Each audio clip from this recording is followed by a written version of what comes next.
اعوذ باللہ من الشیطان الرجیم بسم اللہ الرحمن الرحیم الحمد للہ علی ما انعم ولہ الشکر علی ما الہم والثناء بما قدم من عموم نعم ابتدأها والسبوغ آلاء اسداها وتمام منن والاها جمع عن الإحصاء عددها ونأى عن الجزاء أمدها وتفاوت عن الإدراك أبدها وندبهم لاستزادتها بالشكر لاتصالها واستحمد إلى الخلائق بإجزالها وثنى بالندب إلى أمثالها ثم الصلاة والسلام على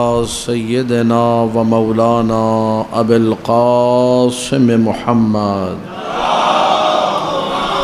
اللهم صل على محمد وآل محمد وآله الطيبين الطاهرين المعصومين المظلومين المنتجبين الأخيار ولعنة الله على أعدائهم الأشرار اما بعد فقال الله تبارك وتعالى في كتابه المبين بسم الله الرحمن الرحيم قل ان كنتم تحبون الله فاتبعوني يحببكم الله ويغفر لكم ذنوبكم والله غفور رحيم بآواز بلند صلوات پڑھ دیجیے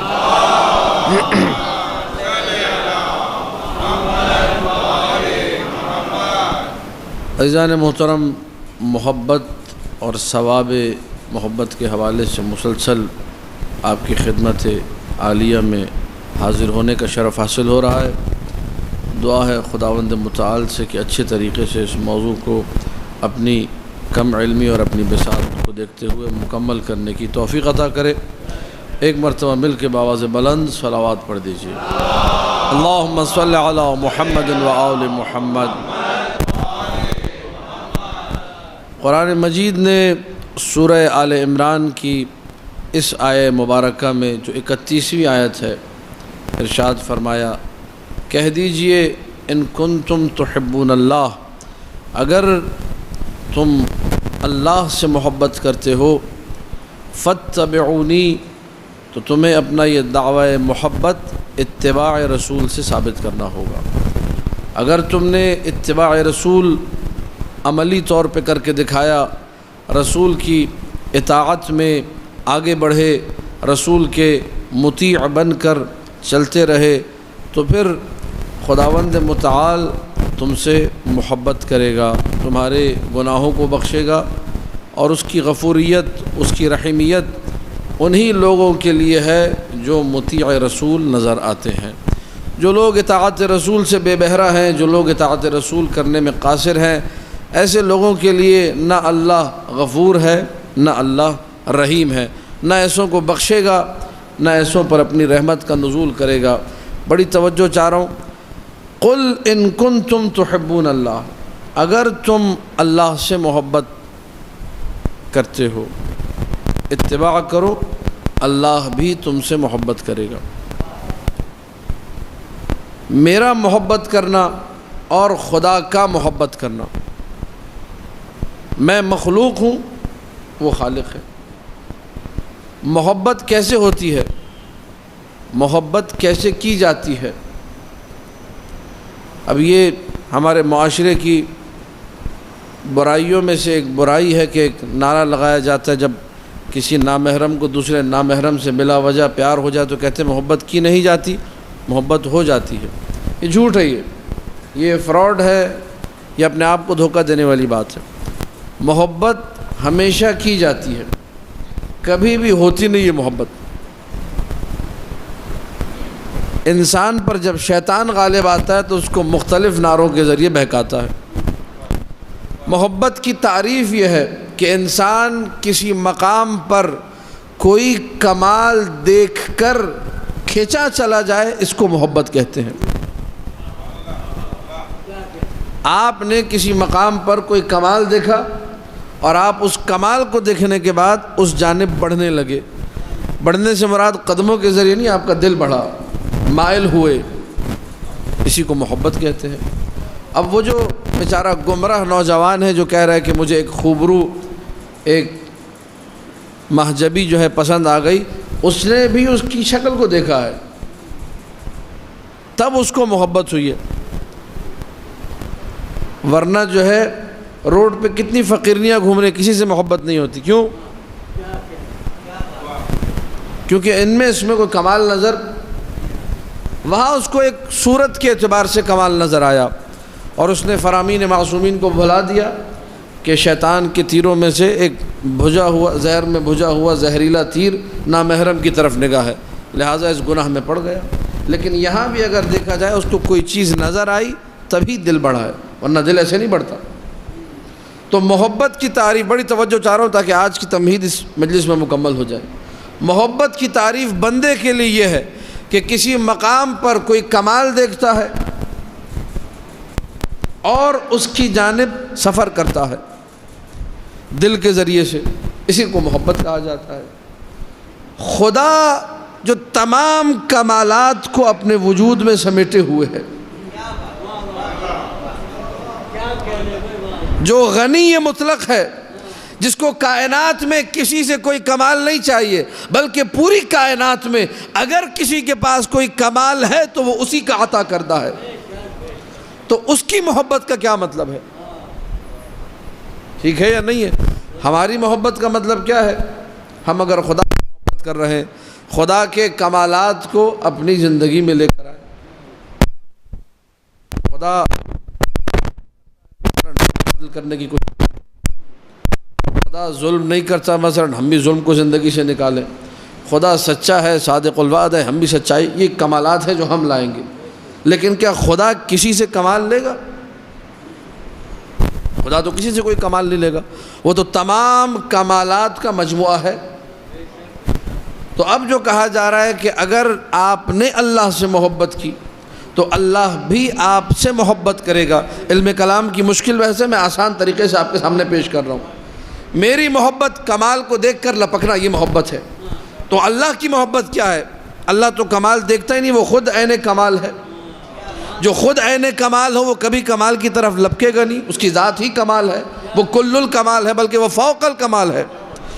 تو اب ہمارے علماء نے معصومین کی روایات کی روشنی میں بیان کیا کہ جس سے اللہ محبت کرے تو اللہ کی محبت کا مطلب یہ ہے کہ اللہ اس سے راضی ہوتا ہے، اور جب اللہ اس سے راضی ہوتا ہے یا اس کو جنت عطا کرتا ہے یا قرب اہل بیت عطا کرتا ہے. بڑی توجہ چاہ رہا ہوں، یہ اس کی محبت ہے. ورنہ محبت دل سے ہوتی ہے. اللہ کے پاس دل ہے؟ اللہ کے پاس تو دل ہی نہیں ہے. ہمیں محبت کرنے کے لیے دل چاہیے. وہ دل نہیں رکھتا، وہ چہرہ نہیں رکھتا، وہ زبان نہیں رکھتا، وہ یہ اعضاء و جوارح نہیں رکھتا. لہٰذا اس کی محبت کا مطلب معانی الاخبار میں پورا ایک باب موجود ہے، شیخ صدوق نے نقل کیا. اللہ کی محبت کیا ہے؟ جی اللہ کا راضی ہونا. اللہ جب آپ سے راضی ہو گیا، بڑی توجہ چاہ رہا ہوں، تو کیا کرے گا؟ آپ کو نوازے گا، آپ کو عطا کرے گا، جنت دے دے گا، جوار اہل بیت میں جگہ دے دے گا، آل محمد کے قریب کر دے گا. یہ اس کی محبت ہے. اب تھوڑا سا چونکہ محبت اور یہ بغض کا جو معاملہ ہے یہ عجیب و غریب، تو اس میں اگر آپ تھوڑا سا میرا ساتھ دیں گے، مشکل بحث ہے، ایک صلوات کا سہارا دیجیے. اللہم صلی علی محمد و آل محمد. میں اللہ سے محبت کرنا چاہتا ہوں. اللہ کو دیکھا نہیں ہے کیونکہ اللہ دکھائی نہیں دیتا ہے. میں اللہ سے محبت کرنا چاہتا ہوں. اللہ کسی سمت میں پایا، ہر جگہ ہے. اینما تولو فثم وجہ اللہ، جدھر تم اپنا رخ کرو گے وہی خداوند متعال موجود ہے. کوئی جگہ اس سے خالی. جب آپ ایسے خدا کو مان رہے ہیں، اب محبت کرنی اللہ سے. میں اللہ سے محبت کرتا ہوں. دلیل کیا ہے اللہ سے محبت کرنے کی؟ کہ میں اللہ سے محبت کرتا ہوں. کوئی دلیل تو ہونی چاہیے. آل محمد نے ہمیں دلیل بتائی زیارت جامعہ کبیرہ میں، من احبکم فقد احب اللہ، جس نے آپ سے محبت کی اسی نے اللہ سے محبت کی۔ من ابغضکم فقد ابغض اللہ، جس نے آپ سے دشمنی کی اس نے اللہ سے دشمنی کی۔ من والاکم فقد والا اللہ، جس نے آپ سے دوستی کی اس نے اللہ سے دوستی کی۔ من عاداکم فقد عاد اللہ، جس نے آپ سے دشمنی رکھی اس نے اللہ سے دشمنی رکھی۔ من عرفکم فقد عرف اللہ، جس نے آپ کو پہچان لیا اس نے اللہ کو پہچان لیا۔ من جہلکم فقد جہل اللہ، جو آپ لوگوں کو نہیں پہچان سکا وہ اللہ کو بھی۔ یہ زیارت جامعہ کبیرہ ہے، اور انہی جملوں کا سہارا لیتے ہوئے میں ایک اور متنازع اور ایک مشکل حدیث کو آپ کے سامنے حل کر دوں۔ عام طور پہ حدیث پڑھی جاتی ہے، اچھا ہے کہ یہاں بات آ گئی تو آپ لوگ بھی سماعت فرما لیں کہ جی حدیث ہے امام جعفر صادق علیہ السلام سے منسوب، اللہم صلی علی محمد و آل محمد۔ یہ ہے منسوب یعنی اس کی نسبت دی جاتی ہے یا نہیں معلوم نہیں ہے، نسبت دی جاتی ہے۔ حدیث کی سند معلوم نہیں ہے، ضعیف حدیث ہے۔ حدیث کا ترجمہ یہ ہے، حدیث کے پہلے الفاظ سن لیجئے، ان لنا مع اللہ حالات نحن فیہا ہوا فیہا نحن ومع ذالک ہوا ونحن۔ ہمارے اللہ کے ساتھ کچھ ایسے حالات ہیں جن حالات میں ہم وہ ہو جاتے ہیں، وہ ہم ہو جاتا ہے، اور اس کے باوجود وہ رہتا ہے، ہم رہتے ہیں۔ یہ سنی ہے نہیں سنی حدیث؟ اس حدیث پہ بڑے پھڈے ہوئے ہیں، اس حدیث پہ جو ہے بڑے جھگڑے ہوئے، اس حدیث پہ لوگوں نے بڑے جو ہے نا گمراہیوں کے سودے کیے ہیں۔ جب انسان معارف اہل بیت سے آشنا ہو جائے تو بڑی سے بڑی مشکل آسان ہو جاتی ہے۔ اب ہمیں سند سے بھی فی الحال کوئی سروکار نہیں، سند میں نے بتا دیا ضعیف، معتبر روایت نہیں ہے، لیکن ضروری تھوڑی ہے کہ جو بھی چیز ضعیف ہو وہ غلط بھی ہو۔ یہ خناس ہمیں اپنے ذہن سے نکال دینا چاہیے، یہ بہت بڑا خناس ہے۔ یہ سرکار یہ ضعیف ہے، کیا مطلب ضعیف جھوٹا ہوتا ہے؟ نہیں، ضعیف کا مطلب یہ نہیں کہ جھوٹا ہے، ضعیف کا مطلب یہ نہیں ہے کہ اس کی کوئی ویلیو نہیں ہے۔ بہت ساری چیزیں ضعیف ہیں لیکن انتہائی قوی ہیں، سند کے اعتبار سے ضعیف ہے، سند آپ کو نہیں مل رہی لیکن بات جو ہے بڑی مضبوط ہے، بات کو سولو کیا جا سکتا ہے، بات کو حل کیا جا سکتا ہے۔ سند کے اعتبار سے ضعیف کا کیا مطلب ہے؟ جی فلاں زید نے عمر سے نقل کیا، عمر نے بکر سے نقل کیا، بکر نے خالد سے نقل کیا، یہ جو خالد اور بکر ہیں پتہ نہیں کون لوگ ہیں۔ جب پتہ نہیں کون لوگ ہیں تو سند ہو گئی ضعیف۔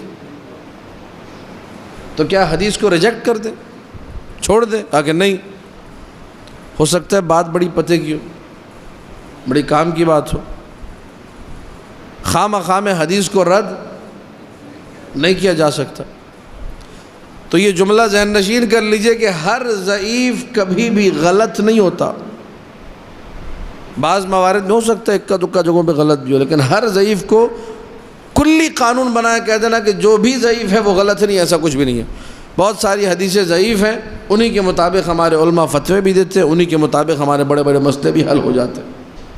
اب یہ حدیث ضعیف ہے، ان لنا مع اللہ حالات، ہمارے اللہ کے ساتھ کچھ ایسے حالات ہیں، نحن فیہا ہوا، ہم ان حالتوں میں وہ ہو جاتے ہیں، یعنی اللہ ہو جاتے ہیں، اور اللہ ان حالتوں میں ہم ہو جاتا ہے، اور اس کے باوجود وہ رہتا ہے اور ہم رہتے ہیں۔ توجہ ہے یا نہیں ہے؟ اب کسی شاعر نے شعر بنا دیا، 14 میں خود کو ڈھال کے پتہ نہیں 14 سے کہہ دیا، اور ایک لمبی چوڑی کہانی بنا دی۔ یہ ڈھالنے ڈھولنے کا معاملہ ہمارے پاس نہیں، ہم لوگ خدا کے کسی جسم کے قائل، یہ تو ہمارے عقیدے کے خلاف ہے۔ لیکن ایک چیز جو آسان سی ہے، جو قابل فہم ہے، میں بیان کروں گا، ہر ایک کو سمجھ میں آ جائے گی۔ یہی زیارت جامعہ کبیرہ کے جملے، من احبکم فقد احب اللہ، جس نے آپ سے محبت کی، ایک ہو گئے یا نہیں ہو گئے؟ یہ وہ حالت ہے، ایک ہو گئے۔ آپ سے محبت، اللہ سے محبت، آپ کی دشمنی، اللہ سے دشمنی، آپ کو پہچانا، اللہ کو پہچانا، تو کیا دونوں ایک ہو گئے؟ کہا نہیں، وہ ہے، ہم ہیں۔ اللہم صلی علی محمد و آل محمد۔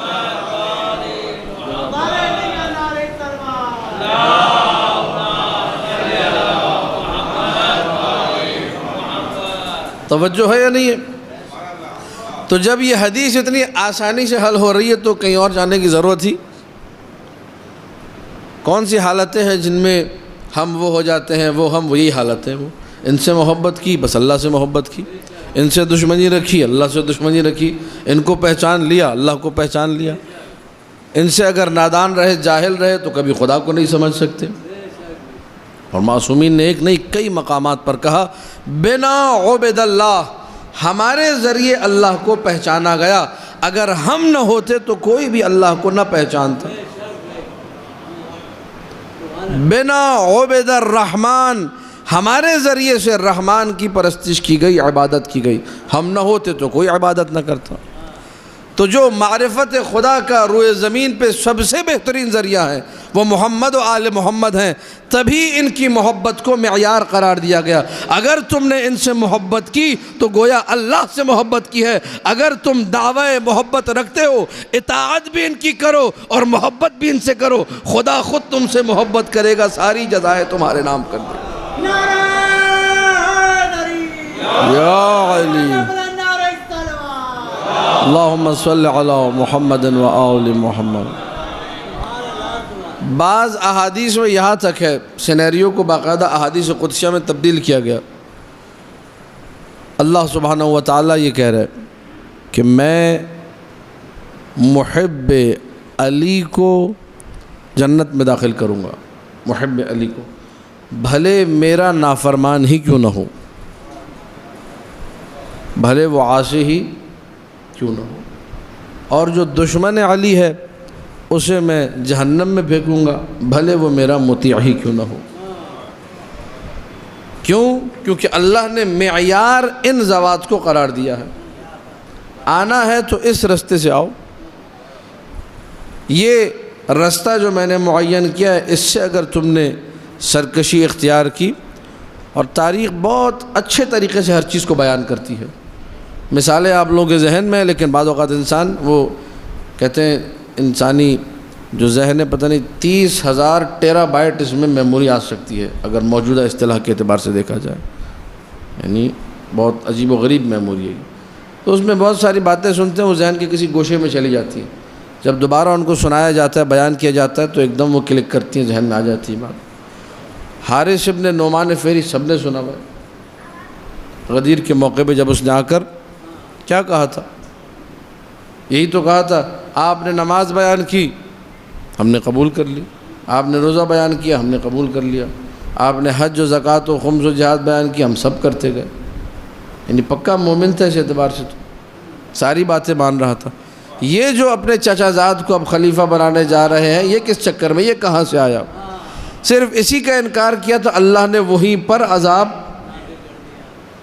وہیں اس کی موت واقع ہو، جبکہ رحمت للعالمین کے پہلو میں تھا۔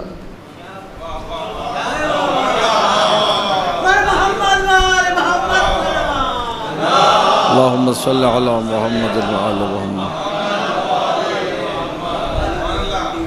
تو رحمت للعالمین کے پہلو میں ہونا کوئی معیار، چاہے زندگی میں ہو، ٹھیک ہے یا نہیں ہے؟ یہ کوئی معیار نہیں ہے، یہ معیار ہے رحمت للعالمین کا مطیع ہونا، جو مطیع محمد مصطفیٰ ہے اور مکمل اطاعت، ما آتاکم الرسول فخذوہ وما نہاکم عنہ، جو رسول نے دے دیا اسے لے لو، جس چیز سے رسول نے روک دیا۔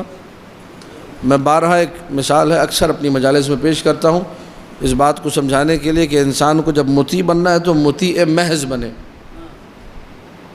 ایبسولوٹ اوبیڈینٹ جسے آپ کہہ سکتے ہیں، مکمل طور پہ اطاعت اس کی زندگی میں نظر آئے، نہیں تو پھر نہیں، منافقت کرنے کی ضرورت نہیں، دھوکہ دینے کی ضرورت نہیں ہے۔ اور ایسے رسول اللہ کے دور میں بڑے لوگ موجود تھے جو ظاہری مطیع تھے لیکن دل سے مطیع، دل سے ان کے پاس محبت کے معیار کچھ اور تھے، دل سے وہ شیطان سے محبت کرتے تھے، دل سے وہ کچھ اور چیزوں سے محبت کرتے تھے، لیکن رسول اللہ کی اطاعت ظاہری طور پہ دکھاتے تھے۔ ایک شخص آیا طائف سے مسلمان ہونے کے لیے، اس سے رسول نے کلمہ پڑھوایا، اعلان اسلام اس نے کیا، جب وہ آیا تو اس نے ہاتھ میں اپنے سونے کی انگوٹھیاں پہنی ہوئی تھیں. کشکول میں شیخ بہا نے یہ واقعہ لکھا ہے. تو رسول اللہ نے کہا کہ یہ سونا جو ہے مردوں پہ حرام ہے. سونا پہننا مردوں پر، اب سونے کی چین پہنے یا سونے کی انگوٹھی پہنے یا ہاتھ میں کوئی اور چیز، جو بھی چیز سونے کی ہو، مرد کے لیے حرام ہے. آج کل میں نے دیکھا ہمارے بعض نوجوان یہ دکھانے کے لیے کہ باپ کے پاس پیسہ بہت ہے پہن رہے ہوں، تو باپ کا پیسہ ہو یا تمہارا اپنا پیسہ ہو، حرام حرام ہے. ٹھیک ہے، رسول نے جس چیز کو حرام کر دیا وہ حرام ہے. رسول نے انگوٹھی نکالی اور کہا کہ بھئی یہ جو ہے یہ حرام ہے، یہ، اور مسجد نبوی میں ایک سائڈ پہ رکھ دی کہ یہ آئندہ نہیں پہننا، یہ حرام ہے. ہاں، حرام کا مطلب یہ نہیں کہ اب آپ کو استعمال کرنا ہی حرام ہو گیا. آپ اپنی بیگم کو دے دیں، وہ گھر میں پہنتے رہے، کوئی مسئلہ نہیں ہے، یا بیچ کر پیسے استعمال کر لے، وہ ایک الگ ایشو ہے. لیکن یہ کہ مرد کے لیے استعمال حرام ہے. رسول نے انگوٹھی سونے کی اتاری اور ایک سائڈ پہ رکھ دی.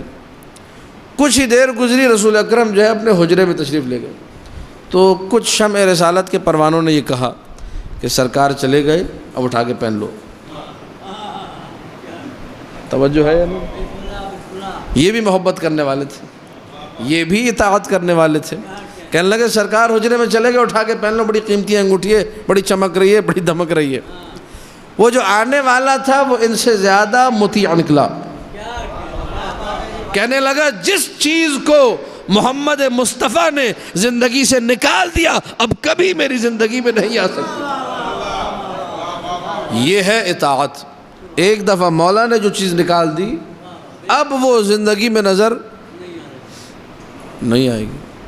کیا میں اور آپ ایسے مطیع ہیں، ایسی محبت کرتے کہ جو مولا نے منع کر دیا؟ ہم لوگ بہت سارے مقامات پہ مولا سے زیادہ گھر میں جو ہے بیگم کی بات ماننے پہ مجبور نظر آتے ہیں. مولا نے حرام سے منع کیا ہے کہ حلال کی روزی کھاؤ. ہم اپنی بیوی کی خواہشات پوری کرنے کے لیے بسا اوقات معاشرے میں رشوت بھی لے رہے ہوتے ہیں، بسا اوقات لوگوں کے حقوق پہ ڈاکہ بھی ڈال رہے ہوتے ہیں، بسا اوقات پتہ نہیں کیا کیا کیا کیا کر رہے ہوتے ہیں. بیوی کو بڑے بڑے بنگلے پسند تھے، ہم نے زمینیں غصب کر لی اور دنیا کو یہ دکھایا کہ مولا نے بہت عطا کیا ہے.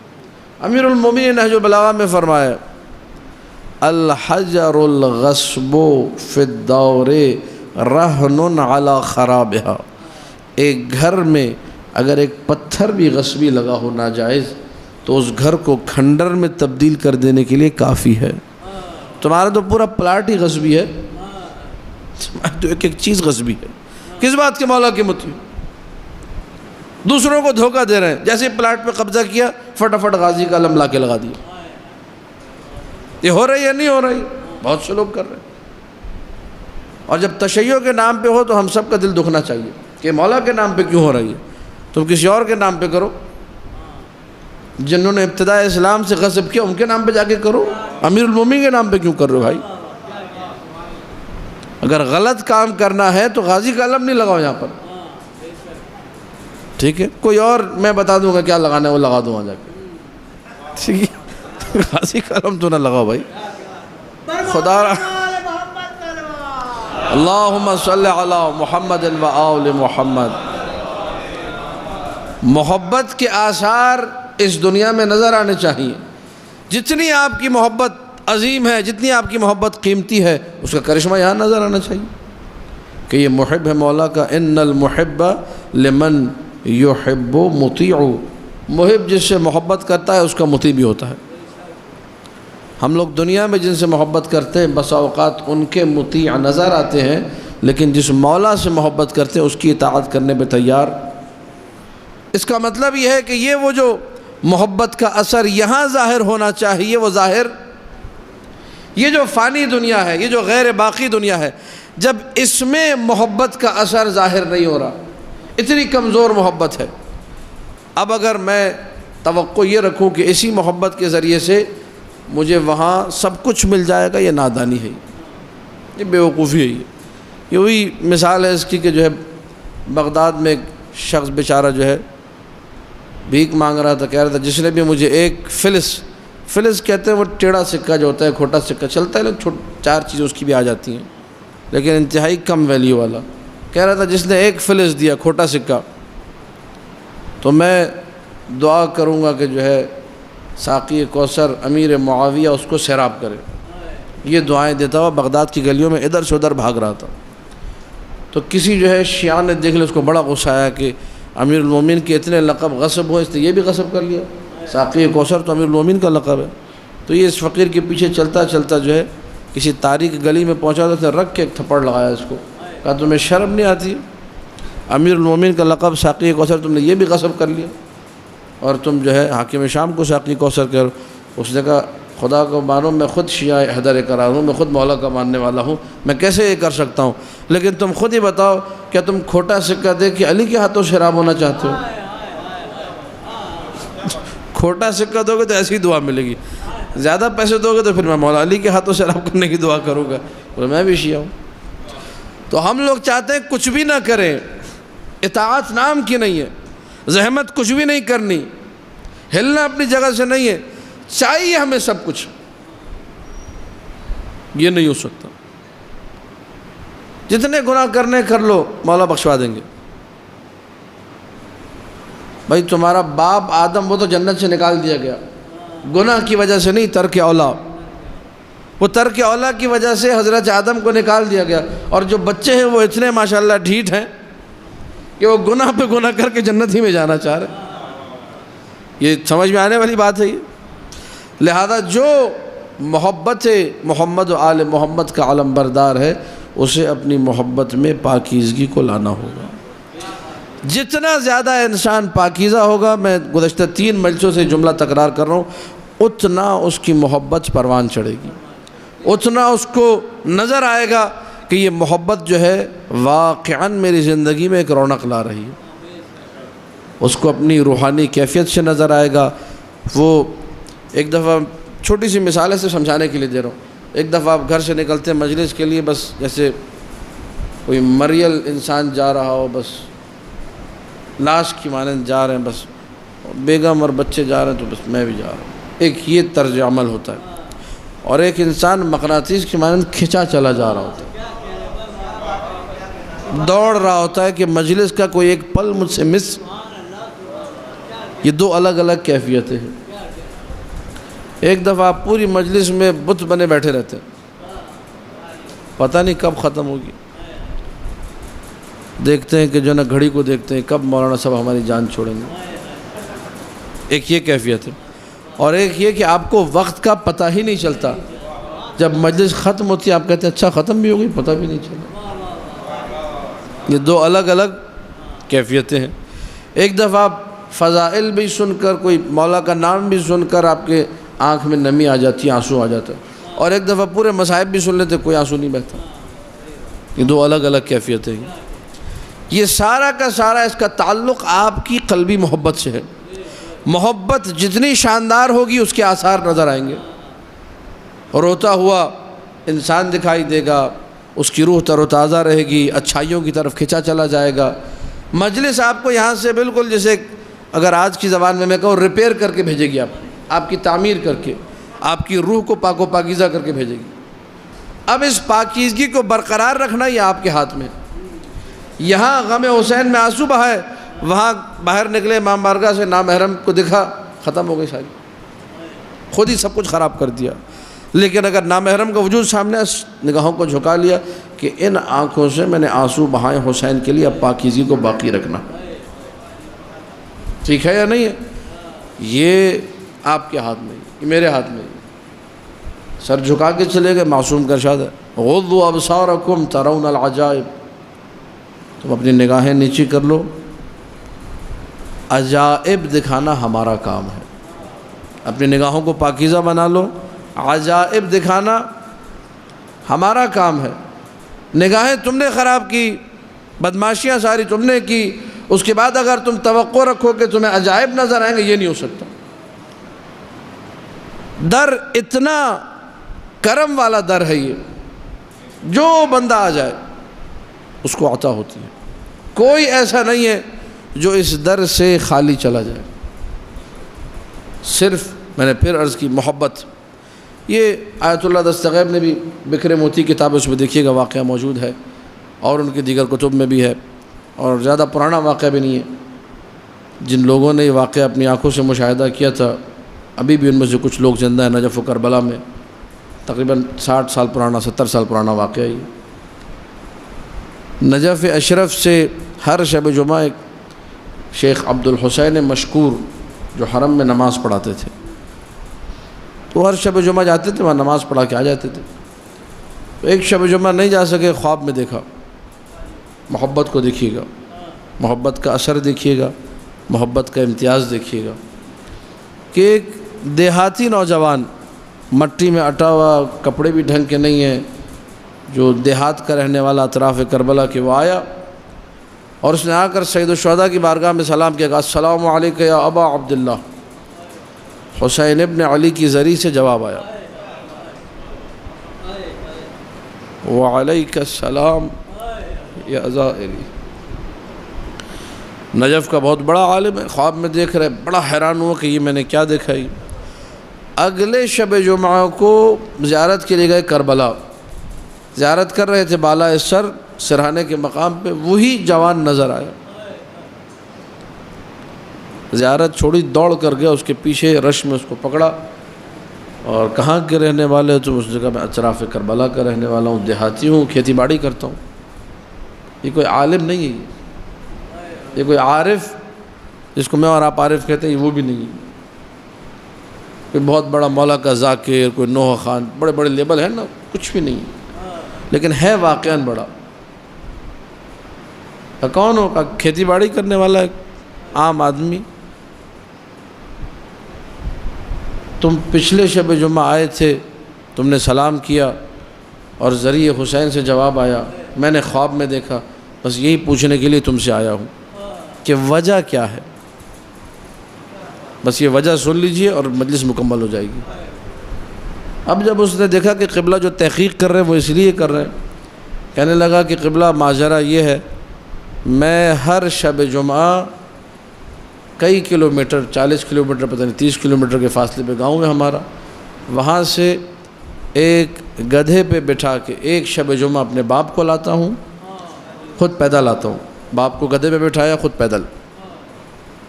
ایک شب جمعہ اپنی والدہ کو بٹھا کے زیارت کے لیے آتا ہوں۔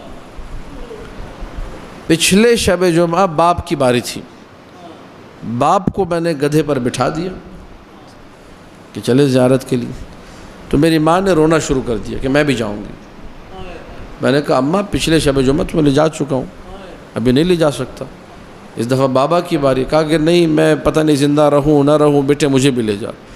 اتنا گریہ کیا کہ میں بے بس ہو گیا، تو میں نے ماں کو اپنی پیٹھ پہ بٹھایا، 30 کلومیٹر پیٹھ پہ لے کر کربلا آیا، تھک کے چور ہو گیا تھا۔ جیسے ہی روضہ حسین کو دیکھا، سلام کیا، السلام علیکم یا ابا عبداللہ۔ ذریعہ حسین سے جواب آیا۔ یہ ہے ماں باپ کی خدمت کا اثر۔ کون دے رہے ہیں یہ اثر؟ یہ حسین ابن علی اثر دے رہے ہیں۔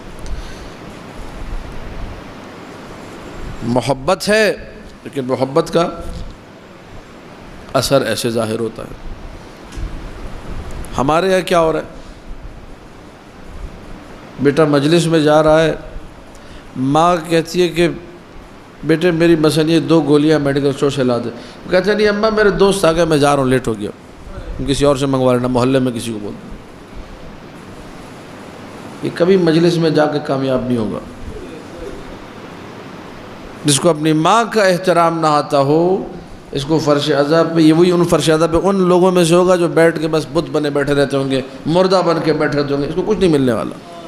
جس کو ماں باپ کا احترام، اس کو پتہ ہی نہیں ہے دین کے معیار کیا ہے، دین سکھانا کیا چاہ رہا ہے ہمیں، وہ ادب و احترام کا ہے۔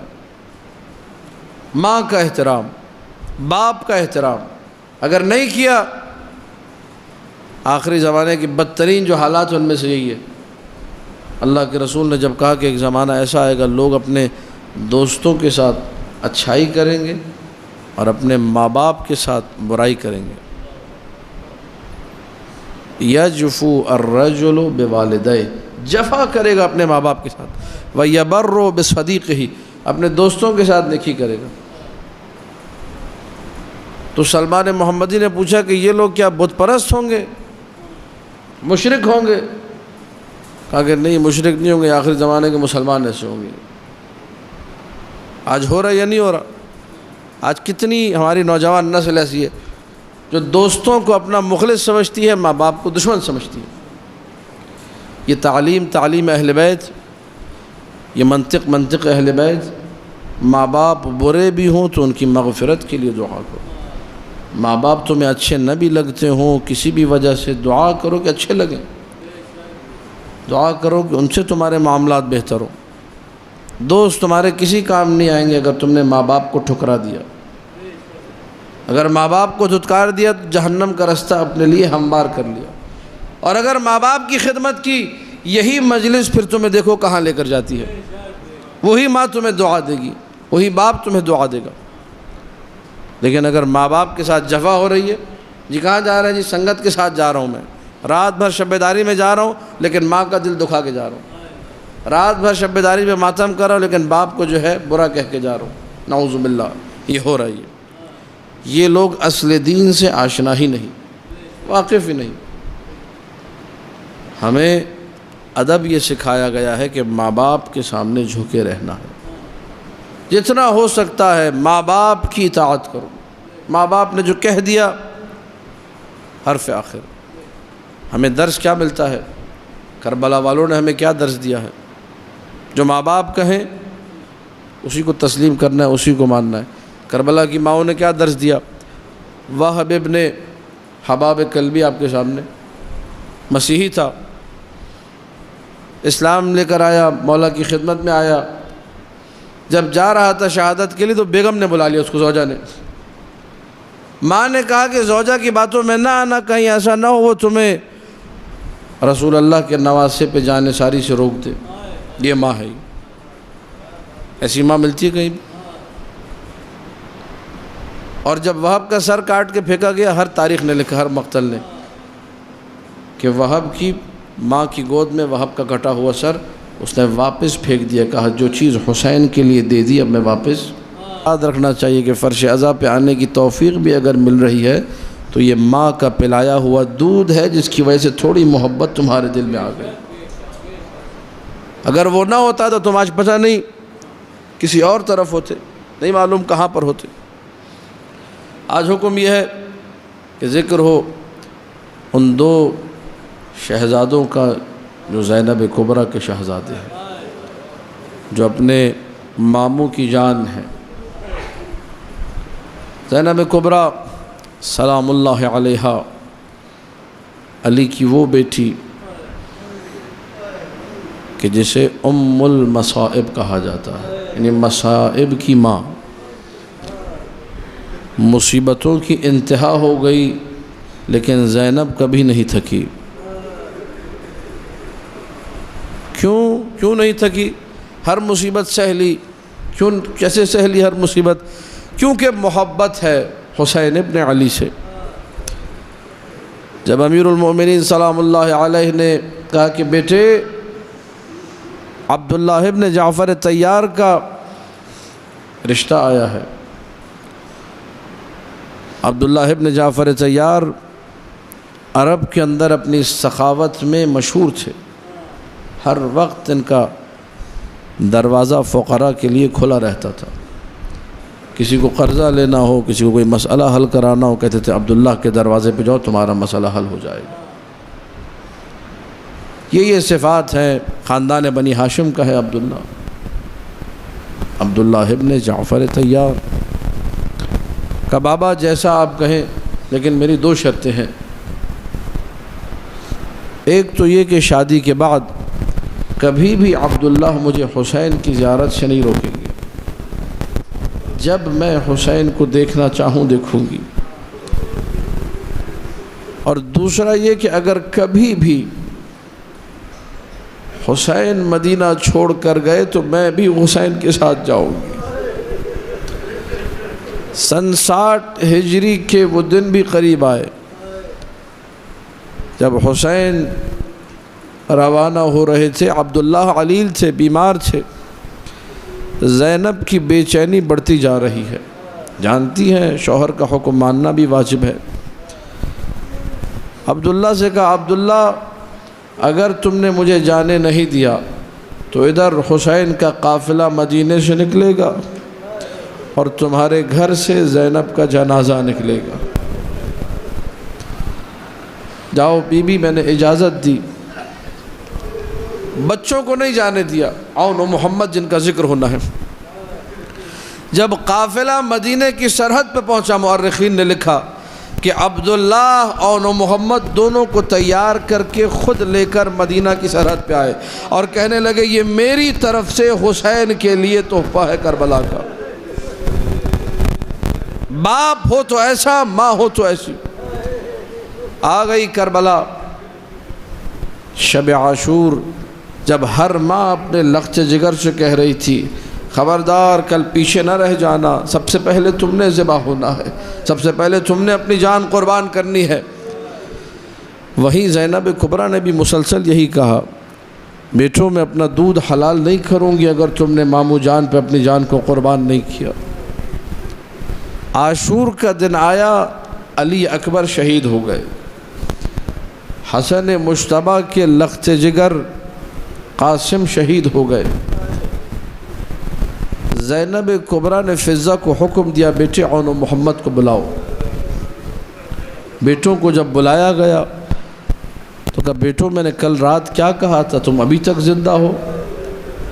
کہا اماں جان ہم مسلسل ماموں جان کی خدمت میں جا رہے ہیں لیکن وہ ہمیں اجازت نہیں دیتے، ہم نے بہت اصرار کیا وہ اجازت نہیں دے رہے، بس یہ سننا تھا کہ فضہ سے کہا ذرا میرے ماں جائے حسین کو بلایا جائے۔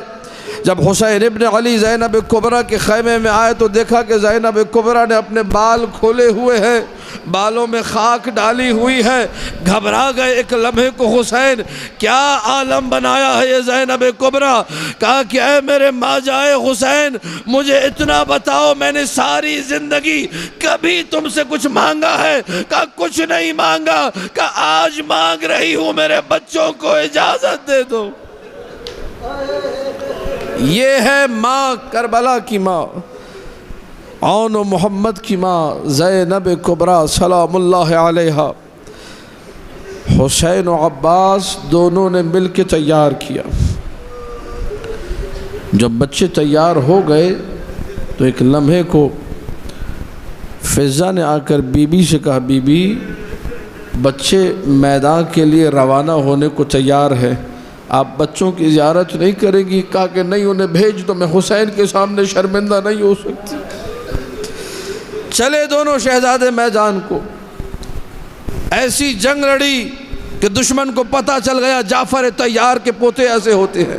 رجز پڑھتے جا رہے تھے، یہ جملے کہتے جا رہے تھے، دیکھو ہم حیدر کرار کے نواسے ہیں، دیکھو ہم جعفر طیار کے پوتے ہیں۔ کئیوں کو جب واصل جہنم کیا اور دشمن کی طرف سے تابڑ توڑ حملہ ہوا، دونوں بچے جب زمین پہ گرے پکارا ماموں جان مدد کو آئیے۔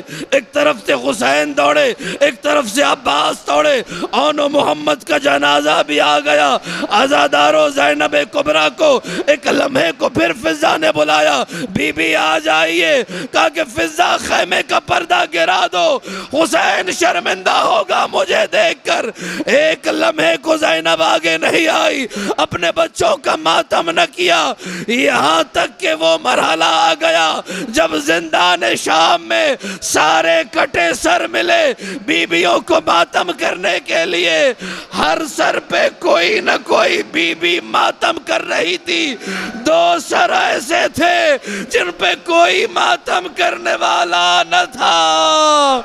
ایسے میں کسی شامی عورت نے گزرتے ہوئے دیکھا تو کہا کیا ان کا کوئی وارث نہیں ہے؟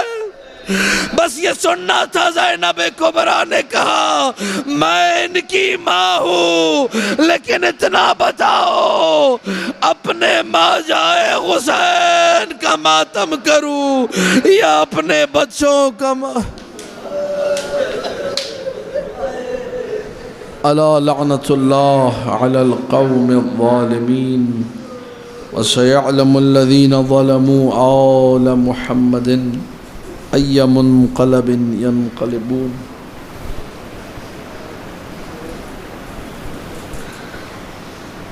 دے دیجئے پڑھوا دیں۔ پار اللہ تجھے واسطہ محمد و آل محمد کا ہم سب کی اس عبادت کو اپنی بارگاہ میں قبول و مقبول فرما۔ تجھے واسطہ محمد و آل محمد کا جس قدر ہو سکتا ہے ہمیں مطیع اہل بیت بننے کی توفیق عطا فرما۔